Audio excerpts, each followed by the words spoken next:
The man with 100 friends is one betrayal away from ruin. The man with none has already survived it. Look at the people you call close, not the ones who like your posts, not the ones who show up when there's food or a favor or a story worth repeating later at someone else's expense. The real ones. The ones who know your address, your income, your fears, the name you don't use anymore, the mistake you made at 26 that you've never said out loud since. Now ask yourself a harder question. If every one of them turned on you tomorrow, not out of malice, just out of self-interest, the way people do when the wind changes, what would they have? How much of you would be sitting in their hands, waiting to be used?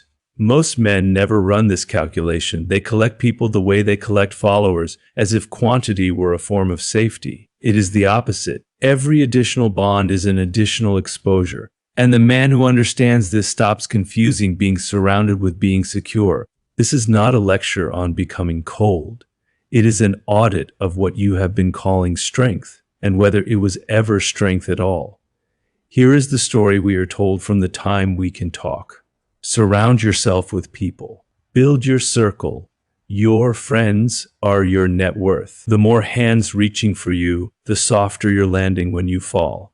It sounds true. It is also almost never true, because a net made of 100 threads has 100 places it can tear. Every friend is a variable. Every confidant is a liability wearing a friendly face. Every person who has your back also has your secrets, your patterns, your blind spots, cataloged and available, to be used kindly or not, depending entirely on what happens to their own life in 5 years. You do not control that. You never did. The naive man measures his security by the size of his circle. He walks into a room and counts the people who greet him warmly and calls that armor. But warmth is cheap. Warmth costs nothing to fake and nothing to withdraw. The naive man has confused visibility for protection. He has mistaken being known by many for being safe with any. The disciplined man runs the opposite ledger. He does not ask how many people know me. He asks how many people could hurt me and how badly. He understands a truth that unsettles almost everyone the first time they hear it stated plainly. Connection and exposure are the same transaction, wearing different clothes. You cannot have one without buying the other. There is no version of intimacy that does not also purchase risk. So the crowd chases friendship as if it were pure gain, an asset with no corresponding liability on the other side of the ledger. The rare man treats every friendship as a cost, sometimes worth paying, often not, and prices it accordingly, the way a serious investor prices a position instead of falling in love with it. And notice something else, something almost nobody says out loud. The men who chase the widest circles are usually the ones who feel the most exposed to begin with. The insecurity comes first. The crowd is the treatment, not the cause. A man unsure of his own footing surrounds himself with witnesses to prove to himself that he matters. It rarely works. It just multiplies the number of people positioned to watch him fail. There is a version of this tension that plays out quietly in almost every workplace, every friend group, every family. Watch the man who needs to be liked by everyone in the room. He agrees too quickly. He shares too easily. He laughs a beat too hard at things that were not that funny, because the laughter is doing a job. It is buying him a little more inclusion, a little more perceived safety. He believes, somewhere underneath the performance, that if enough people find him agreeable, nothing bad can happen to him. Now watch the other man in the same room, the one who says less, who is pleasant but not eager, who leaves before anyone has learned much about him at all. He is not colder. He has simply stopped outsourcing his sense of safety to an audience. He does not need the room's approval because his security was never stored there in the first place. It is stored somewhere the room cannot reach, in his own competence, his own discretion, and the handful of relationships he has actually tested. One of these men is building a levee against a flood that hasn't come yet. The other has already moved to higher ground. A small circle is not a smaller life. It is a smaller attack surface. To understand why this is true, you have to stop thinking about friendship as an emotional category and start thinking about it as an information and leverage category. Because underneath the warmth, that is exactly what it is. First mechanism, the ancient arithmetic of proximity. Go back further than civilization, further than cities, further than the tribe around the fire. Go back to the animal. Calculating whether to let another animal close enough to touch in every social species proximity is the precondition for both cooperation and betrayal. There is no way to design a nervous system that allows for one and forbids the other. The wolf that lets the pack close enough to hunt with it is also close enough to be turned on when food runs short. Evolution did not solve this problem. It only produced instincts to manage the risk, caution, testing, small circles of trust that expand slowly and contract fast. The way a wound closes. Humans inherited every bit of this machinery and then built language and memory on top of it, which made the exposure exponentially worse. An animal that betrays you can, at most, physically harm you or take your resources. A human who has been close to you can do that too, but they can also narrate you. They carry a version of your history that they can tell, reshape, sell, or weaponize for decades after the friendship ends. Every person who has ever been truly close to you is a walking archive of your worst moments, told from a vantage point you do not control and cannot edit.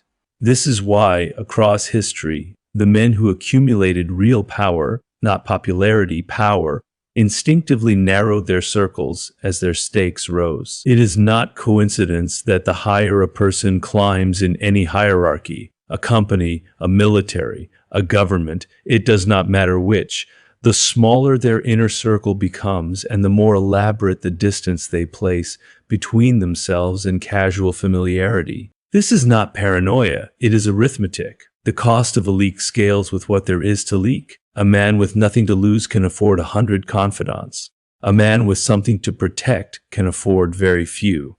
Second mechanism, scarcity manufactures loyalty, abundance dissolves it. When you have a small circle, each person in it knows they are chosen, not accumulated. This changes the entire texture of the relationship. Abundance of friendship, paradoxically, breeds shallowness of friendship. Because when a man has 50 people he calls friends, none of them believe they are essential. And people who do not believe they are essential do not act with the seriousness essential people act with. Scarcity does something the crowd cannot. It manufactures loyalty, because loyalty requires the belief that you matter specifically, not generally, not as one name in a long list. Third mechanism, attention is the actual currency, and the wide circle spends it faster than it can be earned back. Every relationship you maintain requires performance. Attention costs energy. Trust costs vigilance. You are always, even with people you love, running a quiet background process that monitors whether the trust is still earned.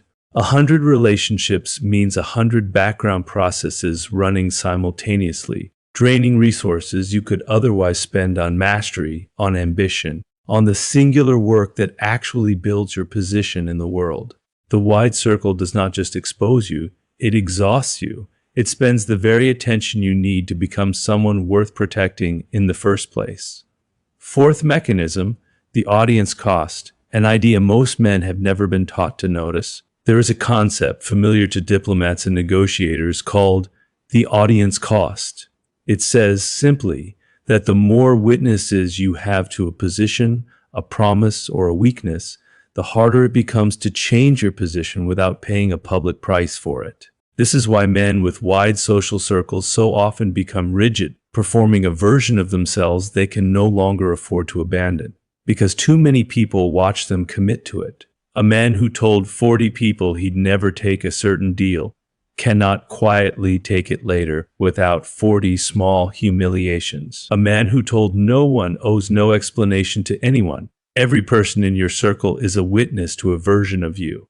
The wider the circle, the more locked in that version becomes, whether or not it still serves you. The small circle is not just protection from betrayal. It is protection from your own past commitments, made in rooms full of people who will remember them long after you've outgrown them. Fifth mechanism, the mathematics of network exposure, which most men have never once run. Consider it as a simple structural fact, the kind an engineer would recognize instantly and a heart would resist instinctively. If one person holds a piece of sensitive information about you, there is exactly one channel through which it can leak. If 10 people hold it, there are not 10 channels. There are dozens, because information does not just leak from a person to the world, it leaks from a person to another person, who then becomes a second point of leakage, and so on, multiplying with every additional node. This is why secrets shared with a wide circle do not decay in a straight line. They decay exponentially. A man who tells one trusted person something has a manageable risk. A man who tells even 4 or 5 people the same thing, believing each of them individually. Trustworthy has unknowingly built a structure where the leak is no longer a possibility. It is a mathematical certainty, only a matter of time. This is the part the naive man never calculates, because he evaluates each friendship in isolation. I trust him, I trust her, each judgment sound, on its own, without ever stepping back to see that trust multiplied. Across a network behaves nothing like trust in a single relationship. The wide circle is not 10 times as risky as the narrow one. It is closer to 10 times 10. Put these 5 mechanisms together and the pattern is unmistakable. The wide circle costs you information, loyalty, attention, flexibility, and structural exposure all at once, compounding against each other, and calls the bill friendship, so that you never think to add it up. There was a man, call him Halden, who ran a mid-sized logistics company he had built from a single truck into a fleet of 40. For years, he prided himself on being a people person. He knew every driver's kid's name. He hosted a barbecue every summer where half the company showed up, and he told himself, watching them eat off paper plates in his backyard, that this was what real leadership looked like: being loved, being known, being surrounded. Then the company hit a bad year. Fuel costs spiked, 2 contracts fell through, and Halden had to lay off 11 people in a single month. He did it the way a friend does it, apologetically, personally, with severance packages he could not really afford because he could not bring himself to be cold with people he had eaten dinner with. Within 3 weeks, the story of the company's finances, numbers Halden had shared in confidence over drinks, meant to explain the layoffs, meant to build understanding, was circulating among his remaining drivers, his competitors, and eventually a local business reporter who ran a piece implying the company was collapsing. It wasn't. It was tight, but stable. The damage wasn't financial. It was reputational, and it came entirely from the direction Halden had never thought to guard, the people closest to him. He did not lose to a competitor. He lost to his own barbecue guest list. Contrast Halden with a woman 2 towns over, call her Priyanka, who ran a similarly sized operation and had, by her own admission, exactly 2 people she would call close: her operations manager, who had worked beside her for 11 years and had never once heard her complain about money in front of anyone else, and her sister, who lived 400 miles away and had no financial stake in the business at all. Everyone else, employees, vendors, even people she'd known socially for a decade, got a version of Priyanka that was pleasant, professional, and information-proof, warm on the surface, sealed underneath. When Priyanka's company hit its own bad year, nobody outside her 2-person circle knew the details until she chose to announce them on her own terms, in a controlled meeting that framed the story the way she needed it framed. There was no leak, there was no reporter. There was no crisis of morale caused by half-truths spreading through a company that had learned too much from a boss who mistook proximity for loyalty. Halden was better liked. Priyanka was secure. Only one of them still runs their company today. Widen the lens now. away from boardrooms into something older. Picture a court, generations back, in an unnamed kingdom that could stand for any of a dozen real ones.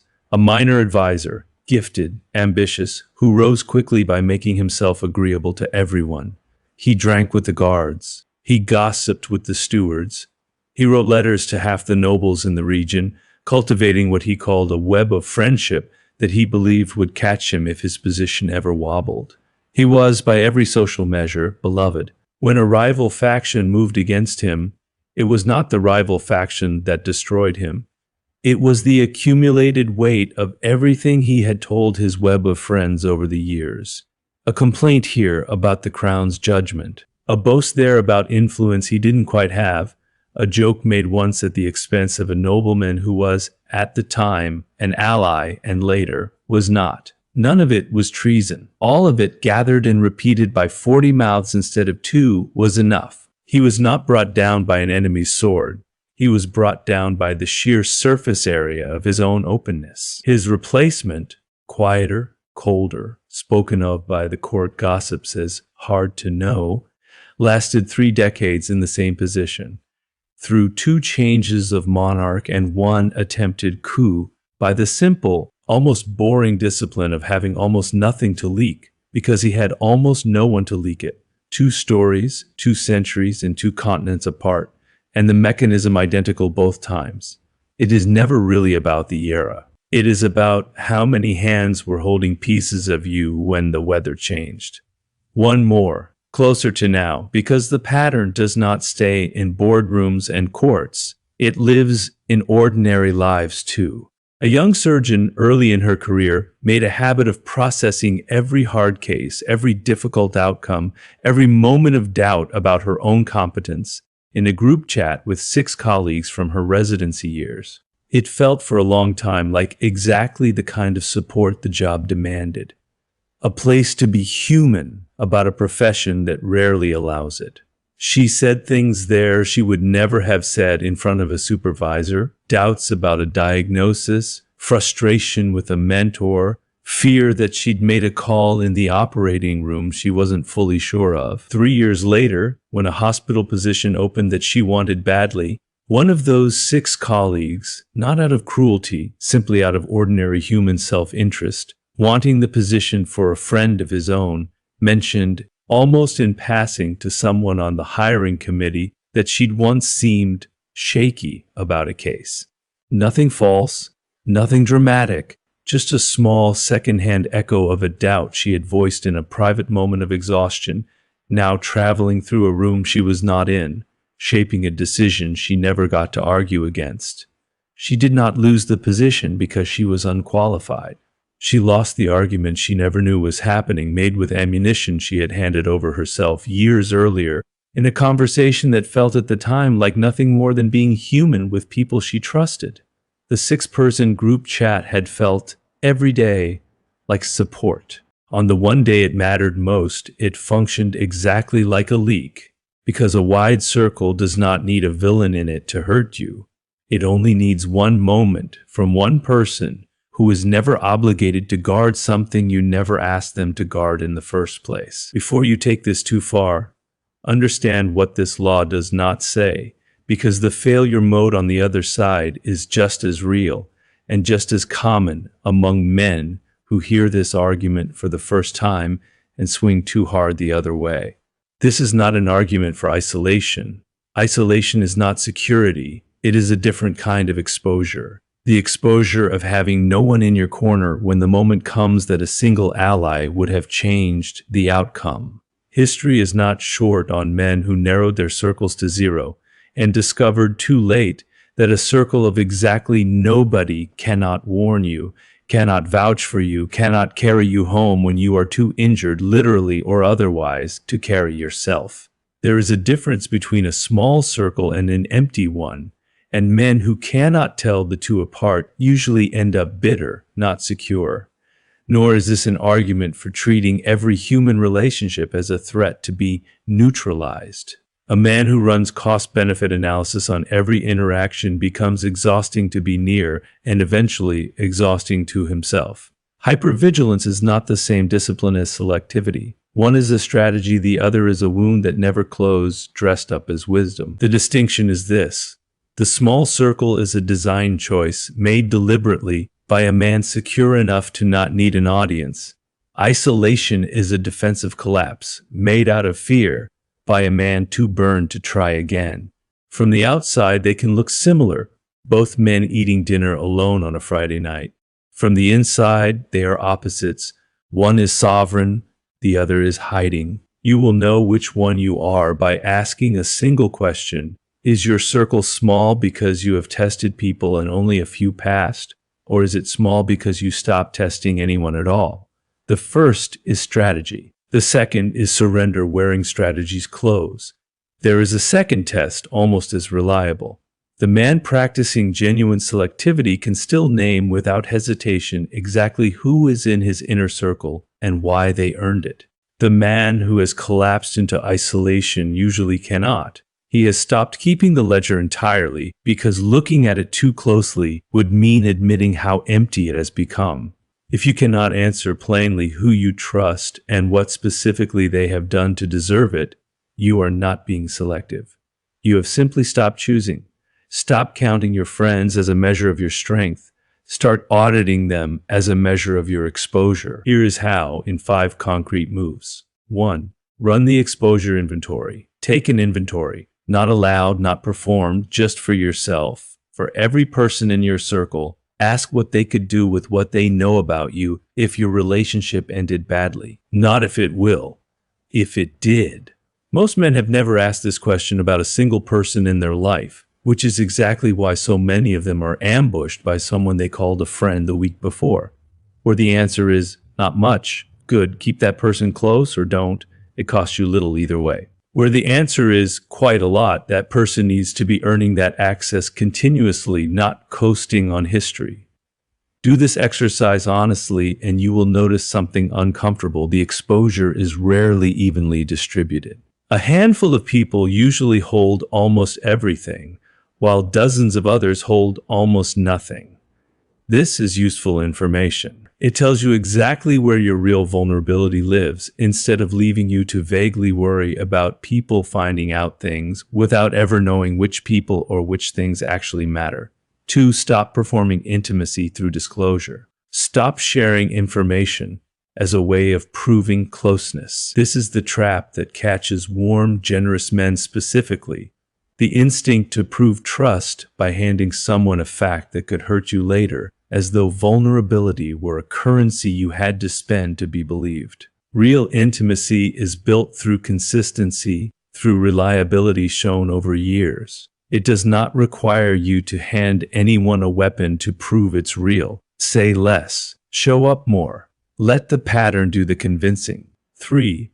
Narrow deliberately, not bitterly.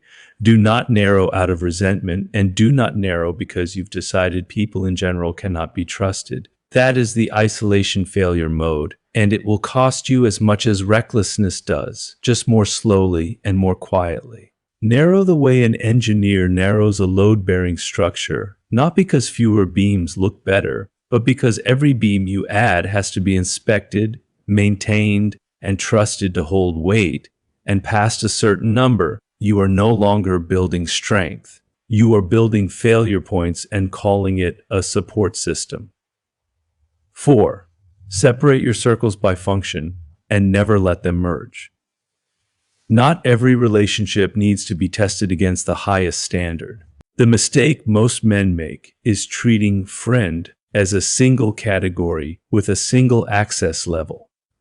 Build tiers instead. There is the tier that gets your time and your humor. There is the tier that gets your calendar and your professional trust. And there is the innermost tier, the 1 or 2, rarely more, who get the actual truth about your finances, your fears, your failures. Keep these tiers separate, deliberately, and resist the urge to promote someone upward just because the friendship feels good in the moment. Good feeling is not the qualifying test. Time and discretion under pressure are. 5. Test before you trust, not after. When you find someone who seems to belong in the innermost tier, do not hand them the keys immediately because the connection feels rare. Give them something moderate first, not your deepest vulnerability, but something real enough to matter, and watch what they do with it over months, not days. The men who get destroyed by their friends are almost always the ones who skip this step, who mistook an intense early connection for a tested one. Time is the only test that cannot be faked. Everything else can. And when you find the few who pass, the ones who have had the information and never used it, who have had the opportunity and never taken it, invest in them completely. This was never a philosophy of having no one. It is a philosophy of precision. The point was never to have 0 people. The point was to have exactly the people who have earned the exposure, and not one more. I did not learn this by reading it somewhere and nodding along. I learned it the way most people learn the laws that actually change them, by paying for the mistake first. There was a version of me who believed openness was a virtue with no ceiling, who told people things because telling them felt like closeness, and closeness felt like the whole point of being alive. I built a circle wide instead of deep, and for a long time it felt like abundance. It felt like being rich in people. Then something I had said in confidence, not maliciously meant, not even particularly damaging on its own, found its way to exactly the wrong room at exactly the wrong time, carried by someone who did not even mean me harm, who simply did not understand that some things are not currency to be spent in conversation. And I sat there afterward doing the math Halden never did until it was too late, counting how many people had pieces of me scattered across their memories, waiting to be reassembled by someone with a reason to look. It is a strange, cold kind of clarity, realizing that the size of your circle was never your strength. It was your exposure dressed up as belonging, and you paid for the costume without ever reading the price tag. I did not become someone who trusts no one. That would have been the second mistake wearing the first one's mask. I became someone who finally understands what trust actually costs, who tests before he opens, and who no longer hands out access just to feel less alone in a room. There was a harder part than the initial embarrassment, though, and it took longer to face. It was realizing how much of my old openness had never really been about the other person at all. It had been about me, about needing to be understood immediately, needing the relief of saying the thing out loud to whoever happened to be nearby, mistaking speed for intimacy. Real closeness was never supposed to be instant. I had just never been patient enough to let it be slow, so I rebuilt, deliberately this time, and it was uncomfortable in a way growth usually is. I said less in rooms where I used to say everything. I let people prove themselves over years instead of nights. I watched friendships that used to feel warm cool into something more like acquaintance, and I let that happen without chasing it, because I finally understood that not every warm feeling deserves a permanent seat at the table. Some of what I lost I do not miss. Some of it I still do. That is the honest cost of this law, and no one who teaches it to you honestly will pretend otherwise. The loneliness I was afraid of never arrived. What arrived instead was quieter than I expected. A handful of people who had earned their place, and a peace that had nothing to do with how many chairs were filled at the table. Every man eventually has to choose what kind of security he wants. The loud kind, built from crowds and warmth and the comfort of being surrounded, or the quiet kind, built from distance, discretion, and the discipline to let very few people all the way in. The crowd will always look like more. It rarely is. 100 hands can hold you up, or they can be the 100 hands that let go at once, and you will not know which until the moment it happens, and by then it is no longer a decision you get to make. The man with no friends, or very few, has not failed at connection. He has simply stopped pretending that connection and safety were ever the same thing. He has understood, long before most men are forced to, that the truest form of power is not being surrounded, it is being unshakable, with or without an audience to witness it. Think about what you are actually building when you widen your circle for its own sake. Not security, not legacy, a larger number of people who will one day tell your story after you are no longer in the room to correct it. Mortality makes this stark in a way nothing else does. In the end, Very few of the people who called themselves close to you will be the ones standing over what you actually built. Most of them were never invested in your outcome. They were invested in their proximity to it. That is not loneliness, that is sovereignty. And sovereignty, in the end, is the only form of security that was never on loan from anyone else. There is a particular kind of calm available only to the man who has done this work, who has looked at his own circle honestly, cut what needed cutting, and kept only what had earned its place. It is not the calm of being adored. It is the calm of having nothing left unaccounted for. No open channels, no unguarded rooms, no one out there holding a piece of him he forgot he'd given away. Most men never feel that calm because most men never stop long enough to run the audit. They keep collecting, keep widening, keep mistaking the noise of a crowded room for the sound of being safe. And then the year comes, because it always comes, for everyone eventually, when the wind changes and they find out all at once how many of those hands were ever really theirs to rely on. Decide now, while it costs you nothing, which kind of man you intend to be when that year arrives.